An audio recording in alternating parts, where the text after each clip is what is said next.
Hello, Professor Vasant Dhar. Thanks a lot. I'm really delighted to have you as a special guest in the ContraMinds podcast. Thanks for accepting my request. Lovely talking to you. Thank you, Swami. I am delighted to be here.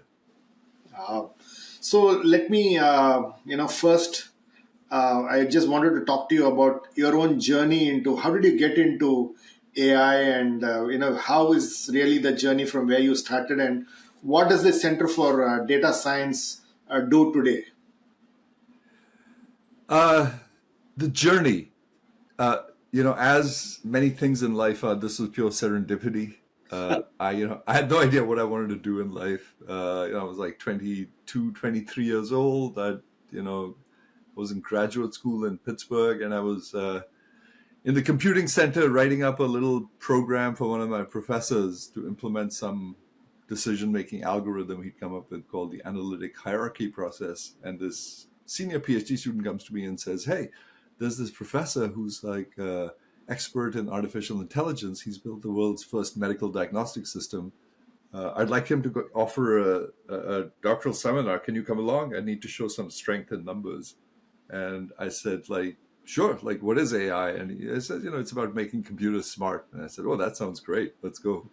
So we did, and we went to the medical school. There was a lab up on the 13th floor, I remember, of the medical center at the University of Pittsburgh. And there was a long room, and in the middle of the room, there was a terminal connected to a computer at Stanford. You're talking, this was like 1979. And so there was no PCs. It was the days of time sharing. And there was a physician puffing a cigar, talking to, quote unquote, talking to this system via his assistant who was typing for him. And he entered some symptoms about a case, and the machine, the program was called Internist. It came back and asked him some more questions. And at one point, during the dialogue, he said, "Why are you asking me this question?"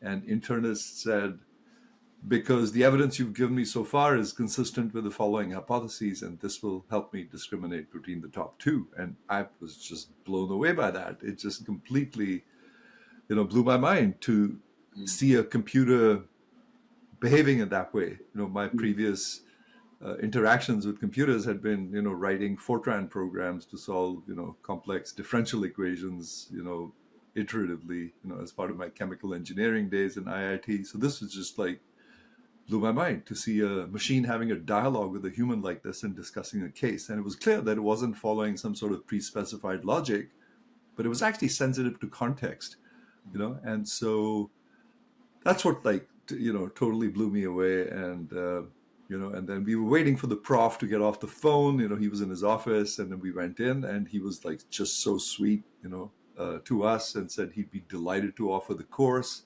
And he ended up becoming one of my main mentors at graduate school and my thesis advisor.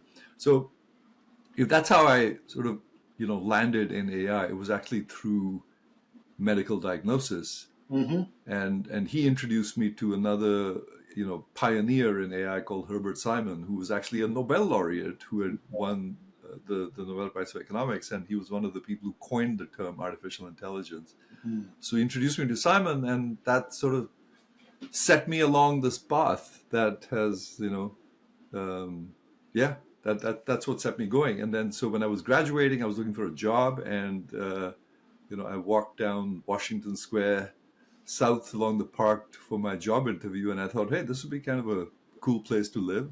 And as luck would have it, my talk went well. I really got along with my colleagues, and I ended up in NYU. And so I've been there ever since, except for, a few years on Wall Street in the mid-90s, where I brought machine learning to Wall Street.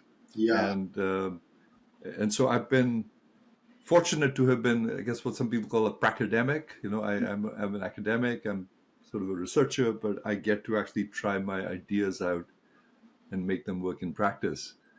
And in this case, the ideas really had to do with, the fact I was in New York and in the financial industry, and so market prediction seemed to be sort of the obvious thing to try out, given that data was becoming available. And so that's what I got interested in the mid-90s.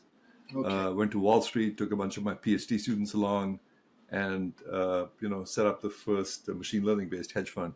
So I've been very fortunate to have had the opportunities to have to have met great people who set me along a path that I've really enjoyed. I have to say, it's been a lot of fun.